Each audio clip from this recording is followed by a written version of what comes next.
urugendo rwiza, urugendo rwadukuye mu gice ca mbere gatutwara mu gice ca gatatu, aho twariko turagirizwa n'umwagirizi mu gice ca gatatu mu gitabo c'abaroma. Urubanza rwaruguruwe imbere ya sentare, intahe iragiriza, hari aho turiko turakubitwa n'ivyagezwe bitwagiriza, waba umunyavyaha mwiza canke umunyavyaha mubi, waba umunyavyaha ukora bike canke waba umunyavyaha ukora ivyaha vyinshi cane, waciriwe urubanza nk'umunyavyaha. Kugira ngo rero tubone neza agaciro k'ingene Yesu yaturondeye, twategerezwa gutahura neza ko twazimiye koko, tukamenya ko atakindi codukiza atari Yesu Kristo. Mu gice ca gatatu ku murongo wa 21 gushika ku murongo wa 26 hari ijambo ryiza cane tuhasanga. Iryo jambo niryo ryaciye ritubohora, rivuga riti rero ubu atavyagezwe kuguruka kw'Imana kuraserutse. Kuva kuri uwo murongo igitabo c'abaroma caciye gihindura intumbero, kuko kuva uwo mwanya ivyagezwe twaciye tubona yuko ari vyo kuducira urubanza gusa. Ivyagezwe ntibishobora kudukiza, ivyagezwe ntishobora kuva ngaho. Ivyagezwe utavyumviye ubwirizwa gucirwa urubanza runini cane. Duhereye aho, imbere y'impari zabaye imbere y'umucamanza, uwatwagiriza yaciye ahinduka uwo kutuvugira, yaciye ahinduka umuvugizi wacu. Uwo muvugizi wacu rero yaratuvugiye gushika ku rugero aho twabona ko twovuga tuti turishize mu maboko yawe, kuko ari we wenyine ushobora kutuvugira koko. Kugira ngo ubone neza aho twavuye, hariho amajambo tubona aca tubwira ati rero ubu ntabwo uzocirwa urubanza hakurikijwe ivyagezwe, ahubwo uzocirwa urubanza hakurikijwe ukwizera. Dushitse mu gice ca gatanu, mu gice ca kane, dushitse mu gice ca kane twarabonye ibijanye n'ukwizera kwa Aburahamu. Ubu rero duca tumenya ukwizera tugomba kugira uko ariko, ko ari ukwa Aburahamu, data mu kwizera, sokuru wacu mu kwizera. Tugeze mu gice ca gatanu turahabona rero ihame, twaciye tubona ibijanye nuko dufatiye ku karorero ka Dawidi, na ingene Dawidi igihe yari kararwana na Goliyati, Dawidi yarahagarariye Abisirayeli bose. Dawidi atsinze, Abisirayeli bose baratsinze. Goliyati yo yatsinda, Abafilisitiya bose bari kuba batsinze. Rero kuko Dawidi yarahagarariye Abisirayeli, no kuvuga umuntu wese wo mu Isirayeli, yaba umwana yaba umuntu akuze, yari muri Dawidi atsinze. Rero niko umwisirayeli wese yaratsinze. Muri ako karoro twasanze Yesu Kristo ari Dawidi wacu. Twabonye ko ikintu cose Yesu Kristo yakoze ari twe twagikoze, ko yatsinze natwe twaratsinze. Igice ca gatanu rero ni igice kitwereka neza ingene turonka imigisha y'Imana biciye mu kwizera. Igice ca gatandatu caciye kitwereka ingene rero two kwitandukanya n'icaha mu buryo bwo kwizera. Twabonye neza yuko uburyo bwo kwitandukanya, uburyo bwo kuvavanura n'icaha ari ugupfa ku musaraba hamwe na Kristo. Igice c'indwi naco gica gitangura kitwereka iyindi ngorane ikomeye cane. Tumaze gutsinda ingorane y'icaha, twaciye tubona iyindi ngorane y'ivyagezwe navyo. Twabonye ingorane y'ico cyagezwe, ingene tuyitsinda dufatiye ku karorero k'umugabo n'umugore. Twabonye yuko umugabo n'umugore bakiriho, ivyagezwe vyo kubakana biguma bibahambiranya, ariko umwe muri bo apfuye, usigaye aba yidegemvya. Aka niko karorero twabonye. Rero ku bwako karorero twabonye ko natwe karadukorako, kuko twabonye ko muri Kristo ariho natwe twapfuye. Tumaze gupfa twaciye twidegemvya, ivyagezwe ntivyaba bikituboha kandi kuko twapfuye. Muri ico gice nyene vyaragaragaye ko twapfuye tugapfana na Kristo, tukazuka. Rero tumaze kuzuka duca twifatanya, duca twiyegurira uwundi mugabo ari we Kristo. Ubwo rero dufatiye kuri kajya karorero kacu, ntabwo ibyagezwe bikiri umugabo wacu, ahubwo umugabo wacu ni Kristo ubwiwe. Kristo niwe mushinga ntahe, niwe mugabo wacu, nawe n'umukunzi wacu, aradukunda, n'umugwaneza, agira imbabazi. Mugabe ibyagezwe byaraduhama, ibyagezwe byaradutoteza. Dusanga rero muri aka karorero kacu, dusanga Kristo ari umugabo mwiza.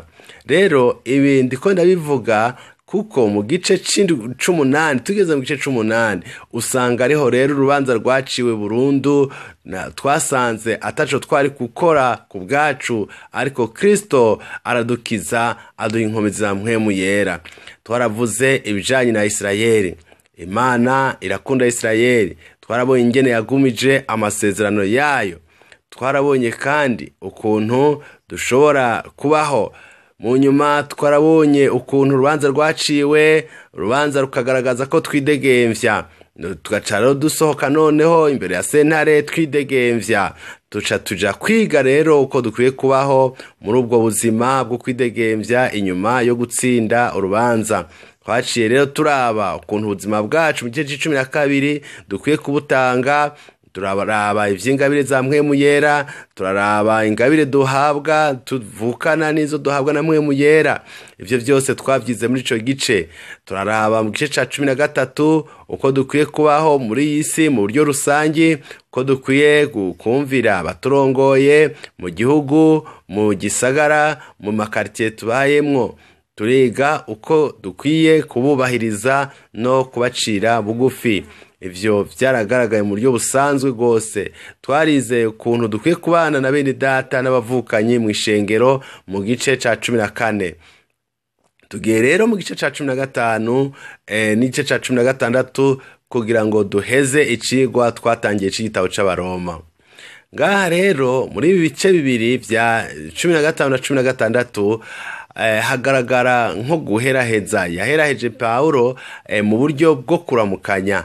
Ni ikintu ciza cyane kibereye kuraba ingene Paulo yatanze indamukanyo agakibuka abagenzi bose.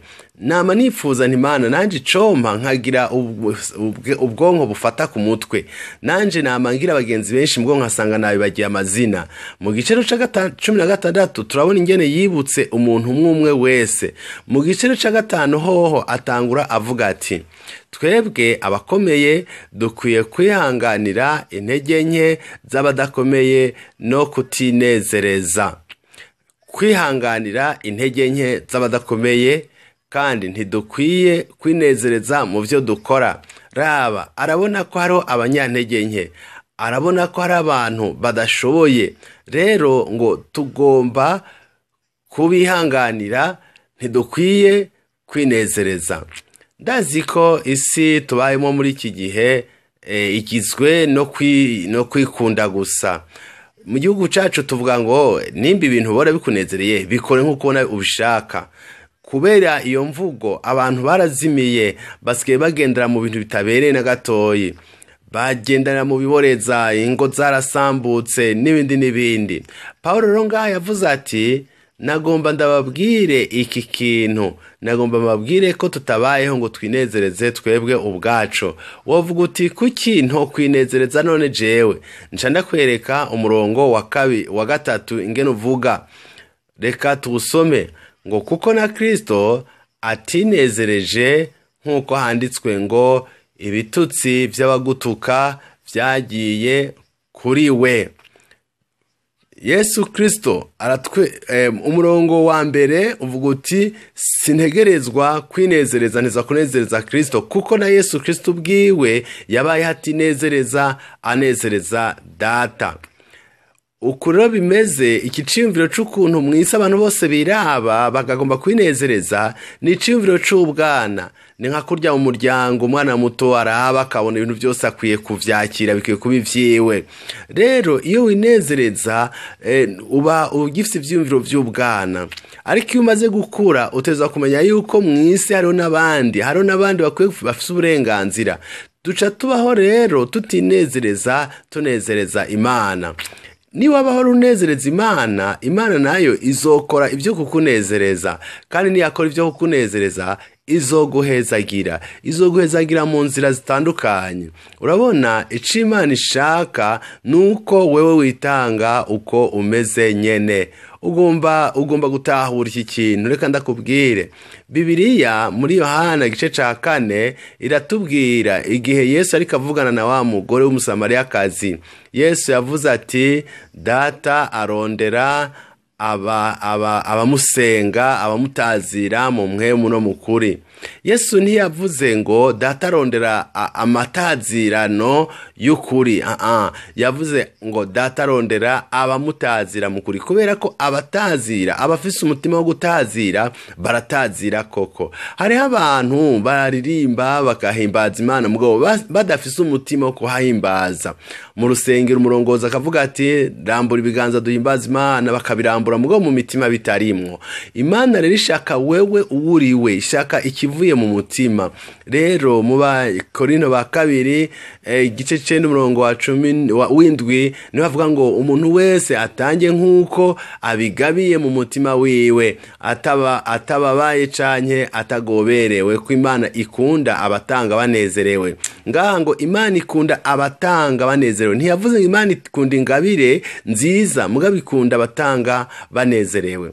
Urashobora gutanga utari umuntu akunda gutanga, ugatanga ku itegeko gusa. Rero ngaha naho nkuko tubibona, Imana igomba abantu ubwabo mu mutima, ikiri mu mutima. Reka dabahe akandi karorero keza, urabe ingene Imana irondera abantu ikurikije uko bari mu mutima. Muri uyu murongo Paulo avuga ati, mu murongo wa 1 mu gice ca 2 avuga ati, jewe ndumugurano wa Yesu Kristo. Twarabonye ijambo rivuga ngo doulos. Iryo jambo rero, umuntu w'umugurano, umukozi ni umuntu afise umutima wo gukora. Surya dusanga ariko arakora, ahubwo nurya abasanganye umutima wo gukora muri we. Rero Paulo ngavuga ati, turi abantu bo guhimbaza Imana. Twebwe turi abantu bagomba kwihereza Imana uko turi. Turabatazira dutazire, turabatanga dutange, turabakozi dukore. Imana rero igomba wewe nyene ukuri nyene. Imana rero izoguhezagira niwitanga ukuri. Rero hari igihe wagishasha ngaha mu ishengero kuri wewe no ku muntu wese ari mu ishengero. Mu gicero ca 15 nagomba urabe neza amajambo yagiye arakoresha kenshi hafi inshuro 9 canke 10 muri kice ca 15. Iryo amajambo yakunze gukoresha ni abantu canke abanyamahanga canke ihanga. Mu gice ca 15 rero hagaragara noneho rero igikorwa c'umuhamagaro mushasha. Umuhamagaro mushasha ni gushikira amahanga, gutwara ubutumwa bwiza mu mahanga. Ndabikwereka neza ingene yagiye akoresha ayo majambo asubiramo kenshi. Raba ngaha ngo, kugira ngo muhimbaze n'umutima umwe n'akanwa kamwe Imana y'umwami wacu Yesu Kristo ariyo se. Duhimbaze n'umutima umwe, duhimbaze n'akanwa kamwe. Mu mubiri wa Kristo hatezwa kubaho urutonde, hatezwa kubaho ubumwe. Uraba mu murongo w'9 ngo, kandi ngo abanyamahanga bahimbaze Imana, bahimbarize Imana imbabazi zayo, nk'uko handitswe hati, nico gituma nzogutazira mu mahanga. Raba ku murongo wa 11 naho ngo, kandi ngo arongera ati, yemwe banyamahanga. Asubiyemwo abanyamahanga. Kandi ku murongo wa 12 ngo, kandi Yesaya nawe yavuze ati, hazoba igishitsi ca Yesaya, niwe azohaguruka kuganza amahanga. 12, 13, 14. Iyo mirongo yose igenda ikurikirana igaragaza yuko ivyo Kristo yadukoreye duteza natwe noneho kumusubiriza mu nkoko, mu gushikira barya abantu batarashikira ubutumwa bwiza bwa Yesu Kristo. Tubayeho rero ngo duhimbaze Imana, dukorane nayo mu gushikana ubutumwa bwiza, kugira ngo amahanga, kugira ngo abatarakira ubutumwa bwiza nabo bahimbaze Imana. Niyo ntumbero rero Imana iduhamagarira. Ushobora kuvuga uti, je numva ndi mezerewe neza, ndakijijwe, ndameze neza, ukabeho uko wishakiye. Oya, ntugomba kubaho uko wishakiye, ntugomba kubaho ngo winezereze, ugomba kubaho ngo unezereze Kristo nk'uko Kristo yabayeho anezereza Imana. Turi abana b'Imana rero ntitugomba kwinezereza ubwacu, tugomba kubaho tunezereza Imana, tunezereza Kristo. Rero tugomba kubaho mu buzima bwo gushikira abandi.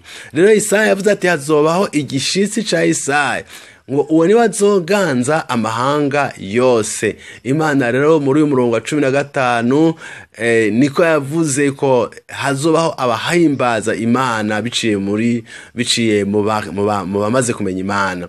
Rero nk'uko twabibonye mu gice cya 12 ngo dutange imibiri yacu ibe ibimazi vyera. Mu gutanga imibiri yacu n'uburyo bwo kubaha Imana, tukagendera mu kuyubaha dukora ivyigomba. Umurongo wa 18 ni ijambo ryiza cyane jewe rinezereye ingene iki gitabo giheraheza kivuga aya mabwirizwa twahawe n'Imana. Ayo mabwirizwa twahawe n'Imana muri iki gendero uko duheze iki gitabo ni arasa neza n'ayo mabwirizwa Yesu yatanze. Yesu Kristo amaze gupfa yarazutse, amaze kuzuka nyuma y'iminsi 3 yarashoboye guca aja mu ijuru kwa se ubwo nyene akimara kuzuka. Yari guca yigira, ariko siko vyagenze. Yaramaze gato iminsi 40 ngaha kw'isi. Muri iyo minsi 40 amaze kuzuka, Yesu yayimaze agenda kw'isi. Nama nibaza mu mutima wanje ntimbega ni kubera iki yamaze iyo minsi yose ari kw'isi. Inyishu yabaye yihe? Nasanze iminsi 40 yose yamaze kuri iyi si yabaye iminsi yavuze ibintu bine bikomakomeye. Yavuze ati mugendagende ku isi yose muvuge ubutumwa bwiza. Ubwo rero iryo ni itegeko ryo kwigisha, ryo kuvuga ubutumwa bwiza. Acabwira ati kigira kabiri nimweza kuvuga ubutumwa bwiza mwigishe abantu. Niyo mpamvu nyamukuru zinyigisho ziriko ziraza uzumviriza. Inyuma ya gatatu yavuze ikindi kivuga ngo muhindure abantu kuba abigishwa banje. Nico naco yakivuze amaze kuzuka. Amaze kuvuga ivyo bintu bitatu yaciye avuga ikindi kintu ca kane. Ico kintu naco ni ciza cane. Yavuze ati nagomba ko mubanza kuja i Yerusalemu kugira ngo murindirireho ubushobozi. Nagomba mumenye ko ivyo bintu bitatu mugomba kuzobikora, ariko mutazobikora mutaronka ubushobozi, kuko ubushobozi bwa mwe muhira mutabufise, inyigisho zanyu, ubutumwa bwiza bwanyu no guhindura abantu abigishwa nta na kimwe bizomara, ntimuzobishobora. Rero kwigisha, kuvuga ubutumwa no guhindura abigishwa, ariko imbere y'ivyo vyose bazobanze muzuzwe mpwemu yera. Nibaheza kuzwa ivyo amaze kuvuga aciye yigira mu ijuru. Ubutumwa bwanyu arabuhejeje. Muri iki gice rero ca 15 nivyo tuvugwamo, nivyo tubonamo ngo tugomba kugenda dushitsa ivyo yavuze muri aya mategeko yavuze amaze kuzuka. Kuvuga ubutumwa bwiza bigenda biherekeranywe n'inkomezi za mpwemu yera zikiza zikora n'ibitangaza. Umurongo wa 19 muri igice ca 15 yavuze ati ubutumwa bwiza ngenda ndigisha bwaherekejwe bwagendanye n'ibitangaza n'ibimenyetso bikomeye. Nagomba urabe ingene umuntu yizera agomba kugenda ajanye n'ububasha bwa mpwemu yera. Imana ishimwe ko akijijwe kandi ukakira mpwemu yera, ivyo bigomba kugukurikira. Paulo aravuga ati ubutumwa bwiza avuga bwaherekeranye n'ubushobozi bwa mpwemu yera n'ibitangaza. Yesu yavuze ati genda wigishe, muvuge ubutumwa bwiza, mwigisha abantu babe abigishwa banje, ariko ntimwibagire kuzuzwa ubushobozi bwa mpwemu yera. Paulo aravuga ati nabonye ubushobozi bwa mpwemu yera bukora ibitangaza bitandukanye. Ivyo byose vyakozwe mu bubasha bwa mpwemu yera. Bega mpwemu yera ashobora gushitsa ibingana iki igihe turi kumwe nawe? Yo dukoresha ku rugero rungana gute mu gihe turi kumwe nawe dutwara ubutumwa bwiza hirya no hino mu buryo butangaje rwose. Rero bamaze kwakira ibi vyagezwe, bigishwa bace barunka mpwemu yera, baca batangura gukora ibyo bikorwa mu bushobozi bukomeye. Ndibuka ndi muri Kenya narabonye ibitangaza bikomeye cyane, abarwayi barakira, ibimuga biramuguruka, nabonye ibintu bihambaye cyane, kandi ibyo byose naramenya neza ko ibyo bitakorwa mu bushobozi bwanje, byakorwa mu bushobozi bwo kuvuga ubutumwa bwiza, kwigisha no guhindura abantu abigishwa ba Yesu, hanyuma cyane cyane mu bushobozi bwa mwemu yera. Imana nawe ishobora kugukoresha mu gukora ibitangaza, ubushobozi bwa mwemu bukagukoresha kugira ngo ijambo ryawe rishike kure. Niwizere, Imana izogukoresha kugira ngo ushike kure, ijambo ryawe rishike kure. Gushika uyu munsi Imana iracakora ibitangaza, nawe birashobora kubigukoresha. Mu Batesalonike ba mbere 1:5 uvuga ngo kuko ubutumwa bwacu butabashitseko ari amajambo gusa, ariko bwarimo ubushobozi namwe muyera no kumara amazinda rwose. Namwe murazi ugene twari tumeze hagati muri mwebwe ku bwanyu. Pawulo ariko arasigura ingene yagiye mu Batesalonike atajanye amajambo gusa, ahubwo yagiye afise ubushobozi bwa mwemu yera. Urashobora kubona rero ico Imana iriko irahamagarira ishengero ntabwo ari ukuvuga gusa, ahubwo ni no kwerekana ubushobozi bw'Imana. Rero Pawulo avuga ati igihe cose mvuga ubutumwa hose ngenda mvuga mfise ubushobozi bwa mwemu yera. Yavuze ati rero ku murongo wa 26 yavuze ati 26 haraho yavuze ati intumbero yiwe ikiri ku mutima no gutwara ubutumwa bwiza hirya no hino ku isi. Rero ntitubayeho ngo twinezereze, ahubwo tubayeho ngo tunezereze Imana, tunezereze Yesu Kristo. Raba ro ku murongo wa 26 15 murongo wa 26 turiko turaheraheza iki gice ca 15, aho rero muri uyu murongo avuga abigaragaza, avuga ati umunezero wanje cyanezereje ni kuba i Macedonia, kugira ngo nanje nterere canke ntware ivyo abera begeranije gutwara Yerusalemu. Rero uyu murongo urafise insiguro ikomeye. Mu gishengero ryariko rirakura mu buryo bwo hirya no hino ku isi, ishengero rikomeye ryategerezwa kuba ishengero umuvyeyi rishobora gufasha andi mashengero. Yerusalemu rero ishengero ryaho ryariko riraca mu bihe bigoye, bariko barabaho mu bihe vy'inzara. Rero intumwa Pawulo aravuga ati yagomba gusubira Yerusalemu atwaye umuhezagiro mu buryo bugaragara. Yabashiriye umuhezagiro kubafasha mu kubahezagira. Rero nagomba iki kintu ndakivuge ko mu buryo bw'ishengero, ukuntu ishengero ritegerezwa gufasha umubiri wa Kristo. Hari abantu bamwe baja mu rusengero ntihagire ikintu kimwe bashobora no gutanga, ntibatange n'ikigira 10, ntibatange n'ishikanwa, bakavuga bati twene tukiri munsi y'ivyagezwe. Bibiliya ntitubwira ari ivyagezwe ubu itubwira icagezwe kimwe gusa c'urukundo, kandi icagezwe c'urukundo kirasumba ivyo vyagezwe vyose. Rero urashobora gusanga umuntu agenda mu rusengero ataca atanga. Rero jewe none ndamugereranya n'umuntu aja muri restaurant agafungura neza, akarya indya nziza cane, hama agahaguruka agasohoka akaja kuriha amahera yiwe mu yindi restaurant atariyemwo. Aho kuriha aho bamuhaye imfungurwa akaja kuriha ahandi.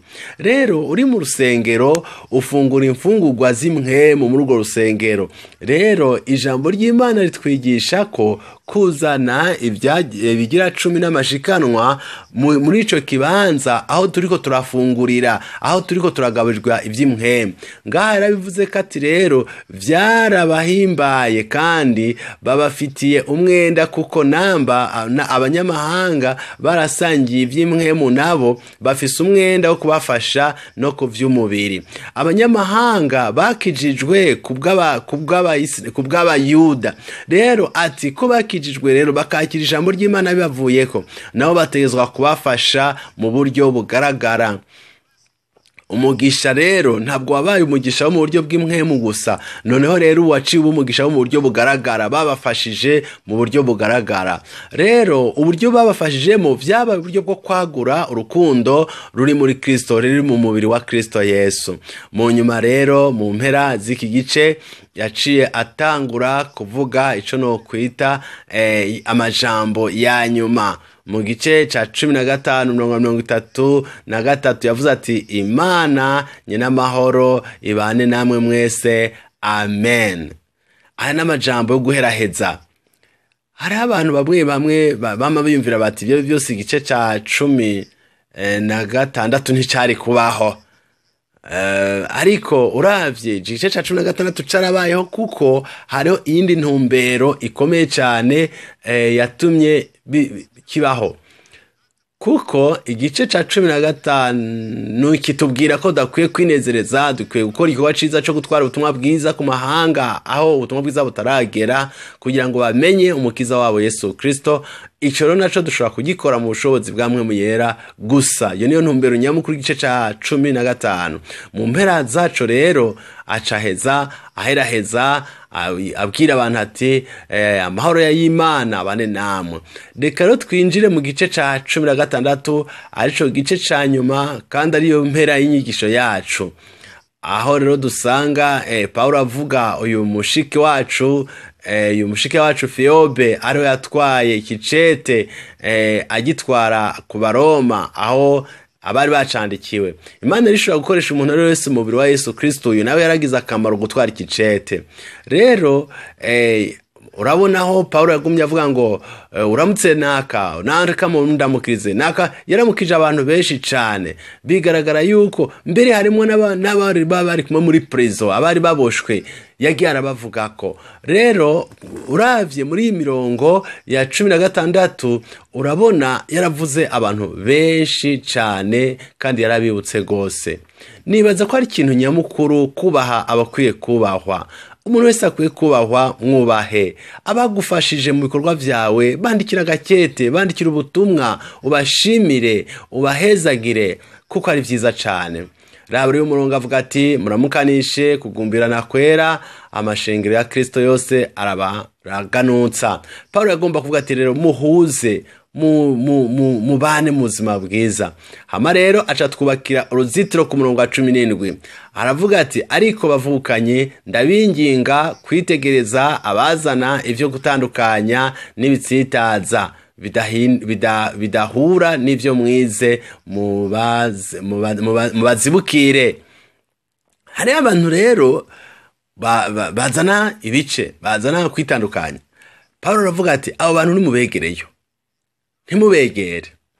Nibaza ko ububizi ko hari abantu bazana ibice mu ishengero. Abo bantu mubegereyo, abo bantu mubigireyo. Ntagira umuntu numwe mukwegera mwoshigikira azana ibice mu ishengero. Kigira kabiri ku murongo wa 18 aravuga ati kuko abameze batyo batajakariye umwami wacu Yesu Kristo, ariko bajakariye inda zabo kandi babohesha imitima yabera amajambo meza ivyo kubanezereza. Uyu n'uwundi mugwi w'abantu bashobora kuboneka mu ishengero.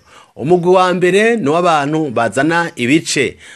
Umugwi wa kabiri ni w'abantu b'indyarya, bazana amajambo yo kunezereza abantu gusa mugabo atari amajambo y'ukuri. Abo bantu mubegereyo, abantu bavuga ibyiza ni sawa, abantu bavuga ibyiza mwibegere, ariko abantu b'indyarya bavuga utujambo twiza to kubesha abantu mubegereyo. Ndabona ubushobozi buri muri kitabo c'Abaroma, ingene Martin Luther yashoboye kubona ubushobozi bw'Imana kuri iki gitabo agisomye. Paulo rero yavuze ati abantu b'indyarya mubegereyo, abantu bazana amacakubiri mubegereyo.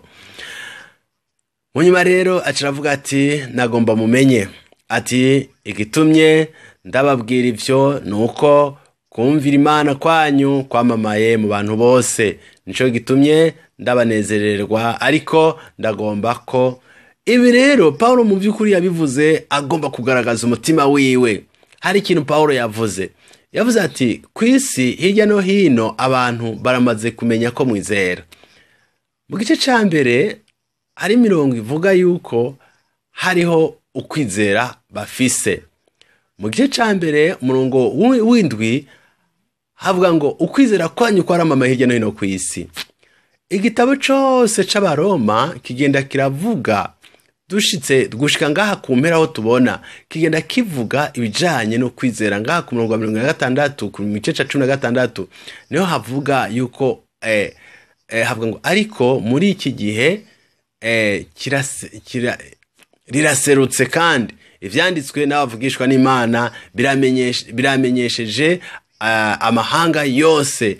Ibi bigaragaza ni ico kwemeza mu gice tubona mu ntango yuko ukwizera kwabo guhuriranye no kumvira. Murabona yuko muri uku kuntu ngaha ukumvira kuva ku kwizera. Rero tuva mu kwizera tuja mu kumvira.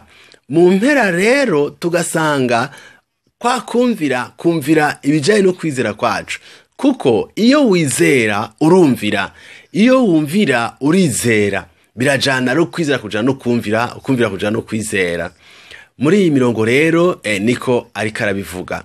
Turabona rero ubundi buryo bwo guheraheza kwiwe bugira kabiri muri iki gice ku murongo wa 20 havuga ngo Imana nyina amahoro izofyonyorera Satani vuba munsi y'ibirenge vyanyu, ubuntu bw'umwami wacu Yesu Kristo bubane namwe. Ngaha rero nagomba urabe ingene ariko araheraheza mu mpera y'igice ca 16, igice ca 15 yavuze ati amahoro umwami wacu abane namwe. None ubu avuze ati ubuntu bw'umwami wacu bubane namwe. Raba ingene ariko araheraheza.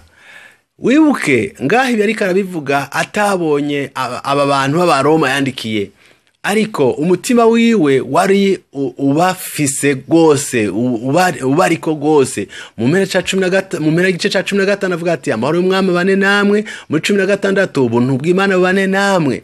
Rero mu murongo wa 24 aravuga ati kandi ubuntu bw'umwami wacu Yesu Kristo bubane namwe mwese, amina. Urabona kandi asuye kuvuga ijambo ryo guheraheza, kandi arongera avuga ati amina, arongera avuga ati kandi ubuntu bw'umwami, ubuntu bw'Imana bubane namwe. Ariko ntiyari bwahetse, kuko ngaha turabona ko yari afise ikindi kandi yagomba gushikiriza.